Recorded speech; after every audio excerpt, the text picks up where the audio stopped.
Okay. Hi, friends. I don't know what happened, but the connection was lost. And so I just it's not so hard though. The last bit of it is just not explaining. The last bit of it was just pouring in the like I have it all over my hands. I'm trying to like use my hands, but they're gross now. Is just pouring in the batter into the like Pyrex thing, and then you put it in the oven for 350. Hey, say hi. Say hi when you're joining so that it can know who you are again. Hi, Maite. So this is the second part. This is part 2 because part 1 was making the cake or the banana bread, chocolate chip banana bread, but it's really a cake. But we lost the connection, so now I'm back. So now, though, I wanted to answer the questions that I told you that I would explaining about the banana bread. So first of all, first thing I said, I think it's important to have treats in life. Like sometimes people are like, oh my gosh, you're a nutritionist, but you make that for your family? You put chocolate chips in things? And I'm like, yeah. I think that it's important to have treats in life and to have balance.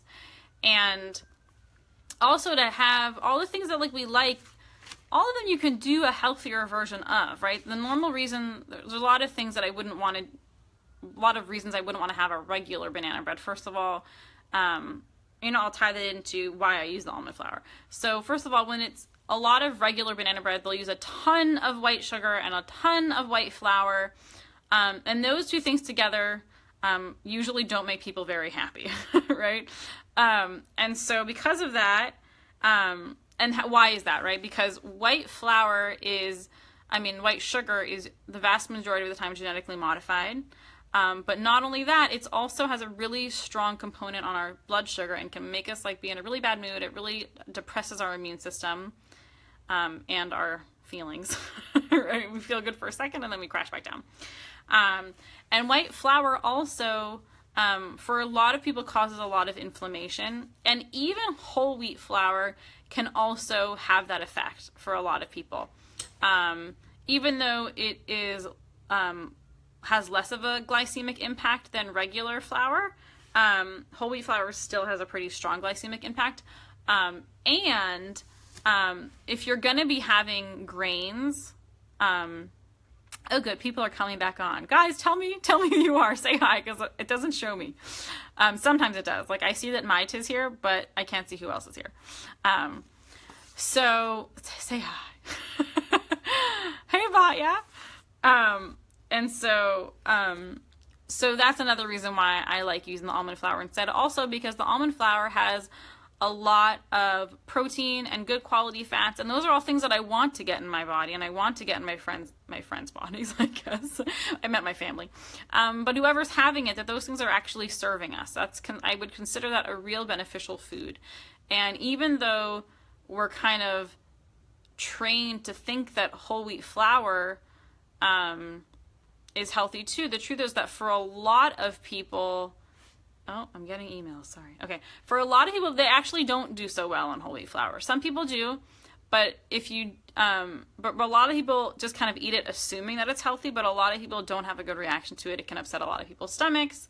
And unless it's been sprouted or it's like a slow ferment, like a sourdough, then it's really not helping so many people, is the truth. Okay. So that's why I use almond flour.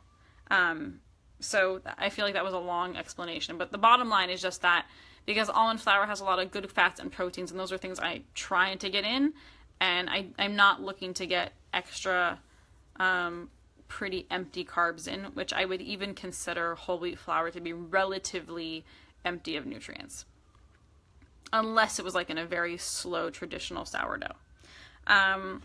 Number 2, I wanted to also, number 3, I don't know what number I'm on, whatever. Why do we love like warm and gooey stuff, right? Like banana bread and chocolate chip banana bread. So the reason why we love that stuff is because I think that we like the experience in life. Like we like to have those warm, gooey, you can see that I'm sitting on the floor. Sorry if you think that's really weird. It's because my phone, we lost a connection and then my phone kind of like freaked out, and sometimes it's happier if it's staying plugged in. So I'm just sitting on the floor talking to you now, doing the second half of this. And so we love to have that warm, gooey experience, right? Like so many people that love food, which I'm honestly not such a foodie. As you can see, I'm always cutting corners. But in general, like what we're after is that experience of connection, right? It's that warmth in life that we want. And so I think that recognizing that, first of all, it's just really healthy to know, like, we don't really want to eat 10 pounds of cake. What we want is to have a warm, meaningful, gooey, so to speak, connection, right? But to have that in food form is also okay and fine in moderation, and you're making a good version of it, and like enjoy. You should enjoy your life. I do think it's important to identify things for what they are. So I would definitely call chocolate chip banana bread a cake. I wouldn't really call this a bread. I wouldn't serve a piece of this as like part of a staple meal or something. But I used almond butter in a banana bread on Pesach, and it was really good. Is it similar or better to use the flour? Oh, health-wise, they're both good. Honestly, almond flour is the same thing as almond butter. It's just like if you were making it on your own, which I don't because that's annoying. You just grind up the blanched almonds and it turns into flour. And if you keep blending, it turns into butter. So like the almond butter. This one's not super dense. So if you didn't like it so dense, then I would do this recipe, which I'll of course type up for you and put at the top of this video. And low glycemic. I actually explained that in the other video, but I'll explain it one more time real fast here. It's the effect that the food has on your blood sugar. And so interestingly, like eating a piece of mango will actually have a stronger effect on your blood sugar than this, right? Even though we're like, oh, but this has chocolate in it. And that's because the mango doesn't have any fat or protein to keep your blood sugar balanced, but this has a lot of good fat and protein in it. And good fats and protein are like the elixir and the remedy that keeps your blood sugar even keel. So that's what kind of glycemic index is. If you guys have more questions, ask, and I'm happy to explain. And I wanted to tell you guys and remind you guys that tomorrow we are doing the free webinar on how to ditch your PMS with simple and delicious foods. It's really exciting. I've never done a free webinar like this before. And I have notes, but I want to tell you all about it. So first of all, I want to let you know that it's totally possible. I think a lot of people think that it's just part of being a woman is just having PMS. Like there's so many PMS jokes, right? But there's not like jokes of like, oh, when you get the flu or oh, you got sick. But it's like a thing of like, oh, women have PMS. Women get moody and judgmental and angry or whatever it is that the meme is about, right? Like I posted a meme of like, don't touch my chocolate, right? And it's become so much a part of our culture that we just accept that like that's normal. That's how it's supposed to be. But while it is very common, it is totally not normal. And anytime your body is upset, right? Like when you feel like crap, that's your body's way of saying like, I'm not getting my needs met. So if you get really crampy or you get really moody, you can see the dirty bowl, or don't get your period often, that's a separate issue, but related. That is your body crying out saying, help, help, my needs are not being met. So the first thing that we're going to cover in the webinar is recognizing the importance of adjusting your expectations, right? We want to be having really high expectations in a healthy way, of course, for our health and our life and our well-being, and not just assume that we have to compromise and have like a poor experience on any level for any extended period of time. Like, yes, sometimes you'll catch a cold or catch a flu, you should stay in bed for a few days. But the idea that for 2 weeks or 1 week out of every month that you're going to feel like crap, I think that's totally unacceptable. And I invite you to also be like, yeah, like that's not acceptable. I want to like enjoy my life every single day and feel like a rational human being that I would want to be around. And we're going to get into that and unpack that and talk about how we can do that. I'm also going to get really, really in depth in explaining the mechanics of how our hormonal system works and how that relates to food, right? I think a lot of times when we talk about hormones, people get very kind of like glossy eyed. They're just like, like, oh, only like people who went through medical school or years of like studying the endocrine system understand that. But the truth is like, obviously there will be a level that only people who've been through medical school can understand. But there's a lot of it that is very, very understandable for you and I. And it's very relevant and very, very affected by our foods. And Because the same way, I mean, just to put it out there, right? When, let's say you get cramps, right? And you take Advil, like, right? You pop it in your mouth and then it has effect. You don't have the cramp. You don't feel the cramps anymore. Not that you don't have them, but you don't feel them, right? Or the same way if you're really in a bad mood and then you eat a bunch of ice cream and now you feel better. Like, we self-medicate with food or pills, right? All the time. But instead of eating things that make us feel better and then worse, like if you ever notice that, like if you're in a bad mood and you have ice cream, that you feel better, but then you feel worse, not just because you're beating yourself up, but also because it affected your blood sugar in such a way that you felt better and then it dropped you again, right? So we can, like, that's how it works for the negative.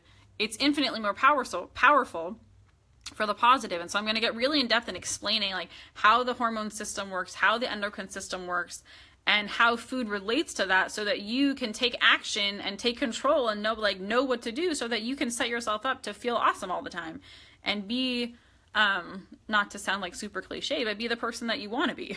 Like, let's be cliche, right? Like, you don't want to have your hands tied behind your back. You want to be able to do that.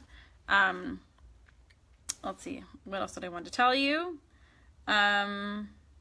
I mean, that's pretty much, I guess, what I wanted to get into. We're going to get, and I'll get really practical with it. You're not just going to leave like inspired, right? I'll give you really clear, concrete steps of what you can do to get your hormones working for you, so that you can feel really good. I mean, honestly, like, you want it to be in a place that no one knows when you're on your period, right? Like, you'll know, but not because like you're in a bad mood, or you like can't get out of bed, or you're yelling at everyone, or like you can't stop eating like gummy bears or chocolate.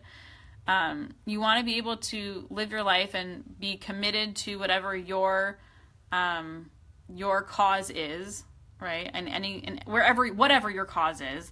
It's my cause is that I want to empower everyone to be able to more fully dedicate themselves to their cause.